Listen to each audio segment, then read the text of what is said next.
But let's pivot a little bit. It's going to be a little bit different question, but it's still focusing in on the fitness industry, but talking about how a lot of people, like you and myself included, who are content creators, might be commenting on other people's videos, other posts, like sharing information, sharing like nice sentiments, educating, what have you. And, sometimes you might get blowback for that. And just, maybe talk a little bit about like what the intentions behind that are as far as you're concerned. And I can give my thoughts as well. I'm definitely curious to hear your things too. But, this is a topic that like cracks me up because first of all, there's hundreds of people who you'll see them commenting on like every person's video. Now, when I started on YouTube, the way I kind of got my start was making videos, but like I found a group of friends that all unrelated industries, right? Yeah. One guy was like a ultra marathon runner. The guy would run like 100 miles. I mean, not promoting that. That's not healthy, really.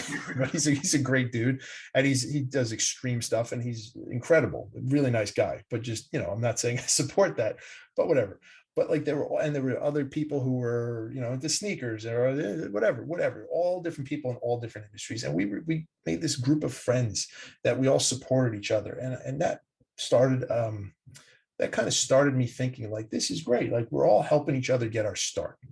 And I would say the first 300 to 400 subscribers that I had was really a lot of that came from that group and people who, we would comment on each other's videos to help us get traction in the beginning. Because as like the algorithm, you need to kind of get comments on your videos, you need to get thumbs ups. And in the beginning, we all kind of helped each other out. It was like an unsaid alliance, right? Like no one said that's what we were doing, but we were just being friends to each other. We were helping each other out. So, okay, that was that. Well, I also quickly realized I wasn't helping myself with the algorithm because you need to have people who watch your videos actually be interested in your content. Like if you have someone who's a skateboarder, or is into basket weaving or like, whatever, or cars, and they're watching a fitness video and it's not their typical kind of video content that they watch, you're confusing the algorithm. So, all right. So I started pivoting. I'm like, all right, I need to kind of like seek out my audience. So where I'm going with this is, I don't comment to get attention. Like I get accused of it. It's silly. There's friends of mine like you, like Jeffrey, Schofield, like, a bunch of different guys in the industry who I have become friends with, who I respect. And what I was explaining that I did with those people early on, I do it out of respect. And if it's a topic I agree with, or I like, even sometimes if I disagree with, I'll drop a comment to help out. So that's that. On another side, okay, it's no secret that it takes me a while to make videos.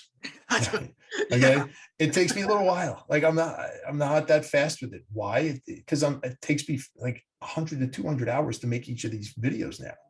And that's an issue that I need to work on. Like it can't do that. Like that's not sustainable. It's ridiculous. Like I'll never grow my channel. I'll never be successful if I keep doing that.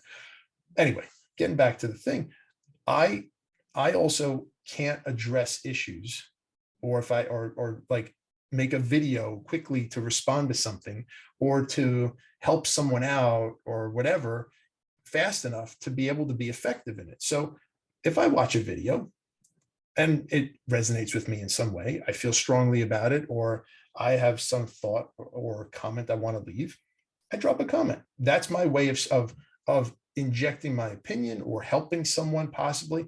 It's just so motivational. You will always see him hanging around in the comments on lives, and yeah, he's always there. Yes, and he's always ready to give advice and to help us. It's just, you'll have to go. He doesn't put out a lot of videos, but the videos he puts out there is so worth it. He's really, really an inspiring person. Aaron, we love you. Thank you for being you. You are an awesome human being. And thanks for the help you've been giving so many people. And I still can't figure out why my comments tend to blow up on most videos. I can't speak to how or why that happens. I don't know. Maybe it's because I actually say quality things instead of leaving nonsense garbage comments like a lot of people do. Like, hey, like you always get the guy that says first. Guess what? First always ends up last on the comment. That's one, right? They always end up at the bottom of the barrel in the comment sections because it adds no value. No. So my whole thing is about adding value, right? I know there's always people, oh, your comments are boring. No, they're not. They're not boring. That's a jealous troll. That's a jealous troll. It's just whatever. Yeah. So that's the real story behind it.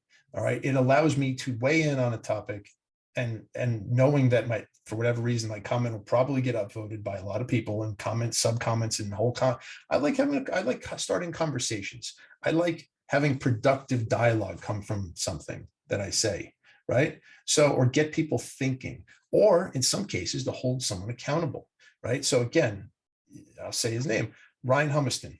In the beginning, I liked the guy, and by the way, I do respect him for one very important reason, two reasons.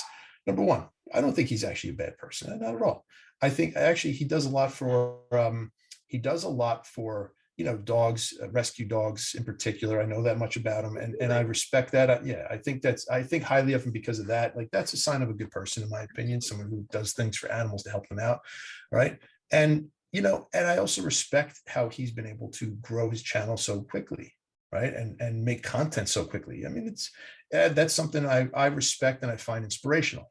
On the flip side, well, and when he first started out, his content was generally a lot higher quality, at least better, for the most part, right? And then he discovered everyone likes to put out nonsense, or people click on my stuff if I make 87 different bicep exercise videos, and becoming more of a comedy routine than anything else. So you know what? I went from like leaving positive or praising comments or like leaving my thoughts to I would hold him accountable. And he actually called me out finally. I think I'm the only person he's ever publicly called out because I was becoming a thorn in his butt. I appreciate every single one of you, even you, FitLabb. Even though my wife hates you, I don't mind you. Because I was holding him accountable in the comment section, and my comments tended to get upvoted a lot. And people were like, oh yeah, you're right. This is nonsense. This video is all garbage.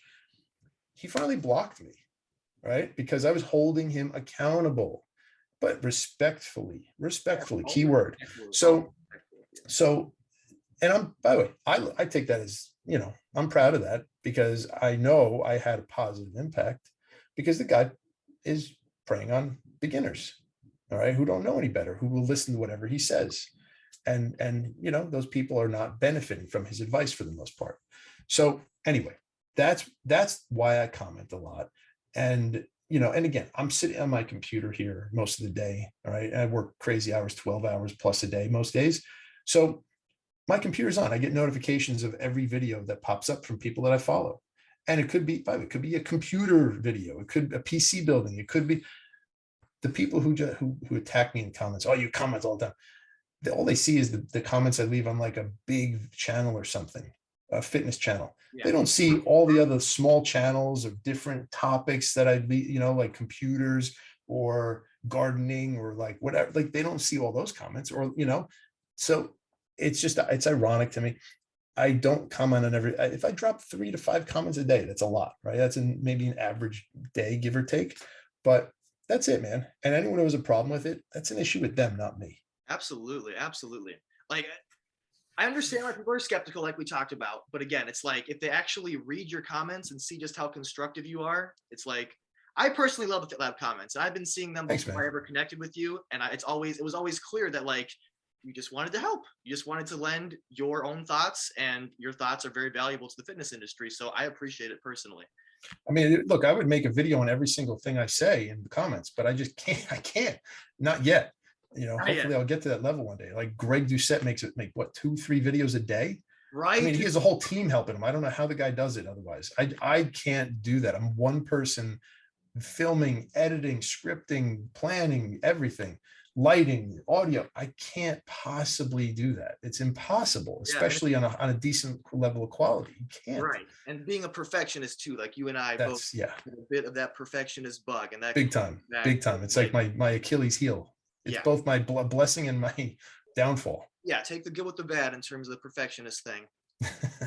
So, okay, Aaron, can the fitness industry be saved? That is my next question for you. Big question, and you don't have to have like the perfect answer, but like, what are your general thoughts? Is that, is it possible? at this point with all that's gone on so far and the oversaturation and yeah. Yeah, I mean, look, that's a hard question. I think back to your Instagram post the other day where you talk about Oh yes. how I think it's relevant to this because right, so you got your first few years, you were explaining in that Instagram post, which was a really great post, by the way. Everyone should go check it out. But it talked about how you basically spun your wheels and wasted your time the first few years of your own fitness journey from the time you were in high school and starting out, because you were following the bad advice of a lot of social media fitness influencers, right? I can't stand that term, but it's true. I look at all the nonsense that's out there, fitness stuff, content, and Instagram is one of the worst. Excuse me. TikTok is probably also equally, if not even worse than that. And, you know, I mean, everyone pointing, oh, do your, and like pointing to, it drives me crazy. Like I watch, like I can't even watch it, man. I can't even watch it. It drives me nuts. But like, you know, YouTube is full of garbage too. And how do people know who's trustworthy and who's not? That's the problem. Anybody with a six pack, anybody with a, you know, who looks halfway decent or has some sort of a fitness or weight loss journey can slap the name fitness or whatever on their handle on Instagram or YouTube or TikTok and claim to be a fitness expert, right? Yeah. And they can start selling programs and telling people what to do and whatever. It doesn't mean they actually know what the hell they're doing. And it doesn't mean that they have a clue or they have any business being in the fitness industry. Right. It's great to like talk about your story and what worked for you, whatever, but not to actually sell programs if you have absolutely no business doing it. Right. Now there's a handful of people who I know who don't have a certification. All right. One of which is Jeffrey Schofield, who's a friend. That guy is a book of knowledge, right? He's very experienced, has tremendous, really, he's educated himself so well in this topic, in this area. And, you know, maybe there's a few areas where I disagree with him here and there, but for the most part, you know, we see eye to eye, and he's a great guy, highly recommend. But it's guys like him, even without a certification. But then you've got guys, you know, like Natural Hypertrophy, Jeff Nippert, who I also got to know a bit. He was an amazing guy, like super knowledgeable, really top-notch guy. Okay, good person. You know, the Pioneer, someone else I've gotten to know. I've been lucky to get to know. Amazing guy. So there is hope for the industry because you have people like them who are natural, right? Who have not touched drugs and steroids or anything, who do things the right way. They each have a different approach. They follow, you know, for the most part, they follow the science. They you know, are honest about things, and they really care, and they try to help their viewers, right, and the subscribers, right? So that gives me hope that there is some bright future ahead because they are starting to take off and they are starting to do better, you know, and rightfully so. Okay, so, but you know, on the flip side, unfortunately, every time we dethrone the latest version of Vince from V-Shred, right? There's going to be another one that pops up. Well, there's every day there's like 20, 30, 100 more that pop up, right? Not all of them. Liver King, you already mentioned Liver King. Yeah, Liver King is the latest of the garbage to pile onto that pile of nonsense, right? Crazy, man, blowing, and that's what kind of scares me is like we have that recent example, and it's just yeah. I don't get it. By the way, the guy is 2 years older than me. He looks like he's 15 years older than me. He does. Okay. Yeah. Like, I mean, yeah, I know the beard adds a few years of the look, but honestly, the guy looks like he's in his mid 50s with like the body of a IFBB pro almost. It's ridiculous. I'm gonna take a huge bite out of these testicles. It's ridiculous, and people still think he's natural. No, there's not even a chance in hell that guy has not used elephant, you know, steroids to get that. I mean, it's I'm sorry, it's ridiculous. You know, so there's always another villain or person that's going to be putting out nonsense, or the fake natties who are just going to continue to build these false narratives of what's achievable and what people's goals should be and what they can hope to actually accomplish. It's all nonsense. It's smoke and mirrors, and they're hurting people. They're damaging the teenagers who don't know any better, or the beginners that don't know any better. And then you get people arguing with you in the comments saying, oh, I could put on 50 pounds of muscle in 6 months. What? In what planet? That was just yesterday on More Plates, More Dates in the comment section. I saw that. I'm like, what are you talking about? Like, and everyone's arguing with this guy, and he's like clearly like 16, 17 years old, thinking he knows everything. And it's like, oh my God, I can't. But that's the problem. So can the industry be saved? The answer is a yes. Okay. Yeah. And what has given me a little bit of hope is, I'm sure you heard of Brittany Dawn. Okay. Yeah. She has a big lawsuit against her that just started like 2 weeks ago from the state of Texas, Texas Attorney General, for defrauding her clients, right? For selling custom training programs or custom nutrition programs. She's not a registered dietitian. You're not allowed to do that if you're not an RD. Okay. So I know there's a lot of fitness people on YouTube who, if they watch this, they're going to hate me for saying that, but that's the honest truth. Most states do not allow any nutrition coaching or nutrition plans to be sold or given to anybody unless you're an RD. That's a fact. Yeah. So I know this because that's part of my own business. I will not coach people on nutrition. I have registered dietitians that do that. All right. Specifically because it's not allowed. I get sued if I did it myself. So lose all my certifications and credentials and everything. So anyway, so yeah, she's getting sued. And if she loses, that could be a huge, look, I don't wish ill on anybody, but she's taken advantage of and screwed over so many people. Yeah. She's defrauded them, stolen their money, in my opinion. And if she loses that, it's a big win for the fitness industry because it shows that there can be a positive outcome because people can be held accountable for their real bad actions. Exactly. Yeah. That's a great example of something that would help to give me hope. Like, I'm particularly cynical and like sensitive to like the misinformation because I was one who fell victim to it, like we talked about. And I'm given hope by things like you just mentioned, as well as having people like you, like Jeffrey, like we mentioned. And then like, it seems like there's sort of this base of content creators that are really trying to push back against the bullshit lately. So that Alpha Destiny's another one. Solid guy. Exactly. I mean, he's one of the only ones I haven't really gotten to know personally yet. But I actually really like the guy. I think he's a solid person in the industry. Exactly. On Kiri, like all these guys, really good dudes. Yeah, another great example. Yeah, people like that. It's like that gives me hope. It's hard though because then you have the liver kings who kind of tarnish that a bit. But like, I'm trying to be optimistic. Like, you have to be. Enter this industry, and I want to help how I can, collaborate with as many awesome people as I can, such as yourself, and yeah, hopefully more to come, right? And that does it for the fitness conversation. I'm gonna close things out with, this is the Passion Podcast. Obviously, we're passionate about fitness, but I'm passionate about movies. That's behind me. But I want to hear, what's another thing that you're passionate about, Aaron? Let's just talk about. I could give you a list a mile long, right? I mean, but I'll keep it concise. I mean, I'm making no secret. I'm a car guy. I've been a car guy. I tell everyone I was like born with a Hot Wheels car in my hand. I like flew out and holding one, right? So no, I mean, I've always been into that stuff. Part of the time, like I actually race a couple times a year on like professional racing racetracks, like Lime Rock or Monticello Motor Club. And, it's something I love. I have a couple crazy things in the garage that I enjoy, and I didn't grow up with a lot of money. I never thought I would ever have any of these things. And it was something that I always used as, hey, I really want to work my butt off. Like, I'll tell a good story about this really quickly. And this kind of goes, it all plays into the fitness thing too, right? Yeah.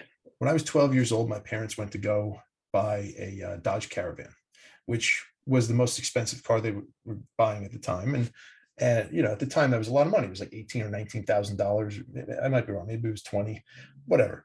And we go in 1992. I was 12 or 13 years old, still in my really bad stage of my life. And they had a Dodge Viper the first year sitting in the dealership, surrounded by like 20 feet all around it, a red velvet rope. You couldn't even like breathe on the car, right? You couldn't even near it. And I knew about that. I knew about the car. I never saw one in person. I saw that thing. I fell in love. And I was trying to convince my parents to forget about the Dodge Caravan and get that instead. And they told me basically go to hell. No way. You know, a $53,000 car that fit 2 people instead of a 7-passenger Caravan that they needed. So yeah, that didn't work too well. But at that moment, I said to myself, hey, I don't know how in the world I'm going to do this, right? Because we didn't have a lot of money and I couldn't imagine how I was going to make money or do anything. I said, one day I'm going to get one. I don't know how, but I'm going to do it. Hell yeah, dude. And for the rest of my life, I would look at houses and I would dream about having like a nice house one day. And how am I going to get this? I'm going to work my butt off. And, you know, that fueled me. That was really the fuel in me to push me to work harder and just achieve everything I did in life. Right. And I would look up to people who were more successful and I would ask them questions. Instead of being jealous, I would not be jealous. I would be inspired by them and I would want to learn from them. How do I do what you've done? And I would get to know them. And I made so many great friends because of it that were helpful and that were inspiring to me and pushed me even more. So 20 years almost to the day, I got my first Dodge Viper, right? That was, it was in 2012. It was 6 months after my first son was born. Usually people sell their fun cars when they have kids. I got my first crazy car. So that was that. And, you know, there's stories behind that too. And then a few years after that, 5 years later, I got the craziest car that was like, oh my God, I never in a million years would I ever think to get this. I got a 27, one of the last ones ever built, 2017 Viper ACR Extreme, and one configuration that nobody, literally was a custom paint that Dodge made for me only, that no one else has. It was the fastest track car on the planet for like 2 or 3 years. And, you know, and I don't track it because the value's gone crazy now. But it's like, if you told me when I was a kid that I would have any of these things, I would have told you not a chance in hell. And so, but the whole point of bringing that up is that's one of my biggest passions. And I'm a tech guy. I'm a nerdy guy. Like I don't, you know, I'm not like, I don't hide that. I like build computers and other, you know, keyboards, whatever, like nerdy things. I garden with my kids. Oh, and by the way, the best and most important job I will ever have in my whole life is being a father. Anybody can be a dad. That's not hard, right? You find someone, you do whatever, and you have a kid. That's easy. Being a good father, that is the hard job. That's the one that's the best and most important job anybody will ever have. And that's one of my other passions. And leading by example, teaching them based on the way I lead my life, the way I conduct myself. Every decision I have in life is with my kids in my mind, in the back of my mind. If I act this way, or if I say this, or if I do this, are they going to be proud of me? Or are they going to be ashamed of me? And that leads every single choice I make in life. It really does. So that, you know, that's why I conduct myself a certain way. That's why I run my business the way I do, with ethics and with integrity. Okay. And why I actually even stopped working with like some of these big guys charging $250 an hour, you know, pro athletes and whatever, why I now have, I've now charged so much less for what I do, because I want to actually help people who want it and who need it and who wouldn't be able to afford my services otherwise, but without sacrificing what I actually offer them in any way. So that's why I need to look in the mirror at the end of the day and like who I see. And that is really what guides me through every decision I make in life. Dude, that's beautiful. You just said so many things I want to touch on, but like, first off, like I'm going to throw up some pictures of like your cars and what have you, if you don't mind. Like, I'll send them to you, man. No. Yeah, absolutely. Absolutely. And I'm going to have to go like, and I don't say that for bragging reasons at all, because, you know, I care less about that. It's no, dude. Yeah. It's more about like what, you know, just explaining like why I do what I do and what drives me to some extent. And no pun intended, driving, right? But yeah. No, and I just love hearing about all the passions. Like you're clearly a passionate person, which is, I think, one of the reasons we get along so well. But I love also all your thoughts on being a father. I think that kind of shows through in how you approach your social media, to be honest. Like you come off as very fatherly, and I love it. I love your passion. Thanks, man. I'm looking forward to when we get to do a workout together, as well as when you take me for a ride in automobiles. Yeah, man, you got to get out of here to New York one day. Definitely. Absolutely, man. Yeah, for sure. So I would love to hear if you have any closing thoughts, plans going forward, anything else you want to say, man, anything you want to plug, whatever. So, so yeah, I guess the one thing I want to commit to, right? And I've talked to Jeffrey about this. I've talked to Natural Hypertrophy, even, Josh, a bunch of the guys that we know on YouTube, because, it's a close knit circle, actually, more than people would believe. But they all kind of helped me realize, man, Aaron, you've got to put out more videos. So I'm committing to changing my ways, to drop down a little bit on the quality and start pumping out some more videos, shorter, maybe Q&A, covering a topic here or there, shorter, quicker, not over the top production quality, but yet every so often, every 2-3 months, I'll have one of those over the top FitLabb style videos that I'll put out. But because that's why I actually love the process of making those. It just takes forever. But that's what I want to commit to, because I think it's necessary. I get people every time I drop a video like, hey, welcome back. I'm like, dude, I've never been gone. What do you mean? They're like, they all think I'm gone. I'm like, I'm not gone. I'm here. What are you talking about? I've just been working on a video.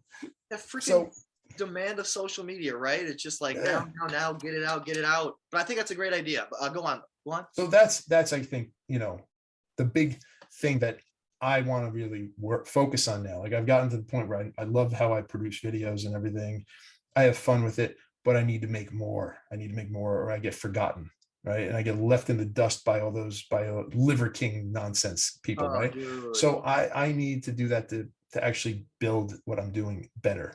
So that's really it. And look, I want to be able to help more people. And I think that's one of the most effective ways that I'm going to be able to do that. So if that means hiring an editor part-time to help me, a video editor, if that means making shorter content, whatever it is, I just want to keep building this up faster and bigger and better and helping more people. And yes, it is my business as well. I have to put food on the table for my family. So, it is like, I love how people they're like, oh, you're just trying to sell, trying to make money. Am I not allowed to monetize what I do if I'm helping people and adding value, if they're actually paying for my services? So it's crazy, but everyone wants things for nothing. But I really have the best intentions behind what I do. And that's where I want to go with this. And, and I'm glad to be, I'm honored to be, to call you a friend. And, and I just want to see you rise and succeed as well, man. So I know we talk about content all the time behind the scenes, and, we kind of knock ideas off each other, and just continue to do that and keep rising, man. Keep helping more people, make this whole YouTube less of a big hot mess, and help everyone in the process. Hell yeah, dude. More FitLab, less Liver King. Let's do it. I think that's a great idea. I mean, it kind of sucks to have to compromise a bit on quality, but it's like, that's what the social media demands are. I know you can pull it off, and it's still going to have a lot of quality in the end. Hey, I still have that crazy over-the-top video that I'm working on from like a year and a half ago. That thing's going to be an insane video. Like, I literally took me, I think I mentioned to you, in our DMs, took me like 4 days of filming. I don't even want to say how much money I spent on it, to get all the shots. I had like 7 or 8 cameras or whatever, drones flying overhead. It was insane. And nobody, I'm not going to say what it is because I don't want to spoil it or have someone steal the idea, but no, I will say this, what it is, but nobody in the fitness space has ever done a video like this. Nobody. It's one of those things that I'm hoping is going to be a major game changer when I release this finally, but I will only release it after I release a bunch of other videos so I get a little more traction. So this video doesn't get lost in the shuffle and just disappear into YouTube, like dumpster fires, So it's got to be worth it to drop it at the right time. So, but that's coming. That's coming. Don't worry. I'm so excited to see that as a film enthusiast, as well as just a fan of yours. I'm super excited. Thanks, man. Yeah. So what about you? What do you have working on? What are you doing? So it's kind of interesting because, I managed to get content out a little faster than you do because you spend a crazy amount of time, but it still takes me a while to get stuff out. And my main shtick is making like the bigger, like video essay, documentary style videos. I love it, man. I think they're great. Right. But like, again, kind of like it's better to try and get things out as often as you can. And it's hard to get those out frequently. So now I'm doing the podcast, which I'm super excited about. You're my second guest. And it's been, so we'll do this again. We should do this again. Let's keep it going. I hope that the audio sounds a lot better this time around. And I appreciate Anthony, the Keto Bodybuilder, for putting up with that crap. And I also want to shout out, I believe it's chewythompsonfitness on Instagram, who helped me fix up the audio to the best of his ability, because it was a mess. It was a mess. I almost didn't use the podcast at all. I was like, you got to be kidding me. But I was like, this is too good. Anthony was too good.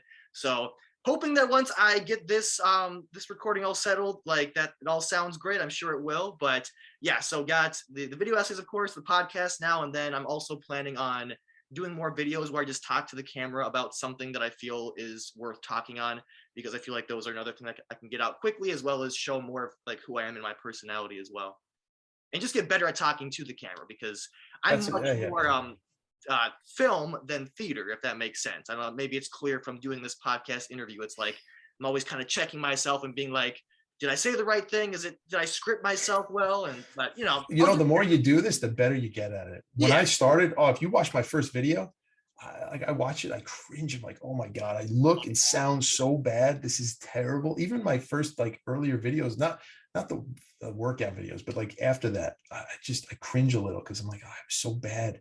I didn't sound good. I didn't seem confident. I don't know. It was bad. I can't watch them anymore. But like, I don't know. You just practice makes perfect, man. We all get better. And this style is great. This style is great for that. Yeah, dude. I personally love podcasts, and that's where it's like, why haven't I started one of my own? Like, I love talking to people. Like, I majored in communications in school alongside film. So like, I love the communication aspects of just like relating to people. It's fantastic. And just sharing ideas, learning, collaborating, all those different things. Oh, you know what you should do? And anyone who's watching this right now, they should go and do this for both of us. I posted something on my community tab, I don't know, a week ago, maybe not even, asking people for what questions do you want to have answered for Q&As in the future.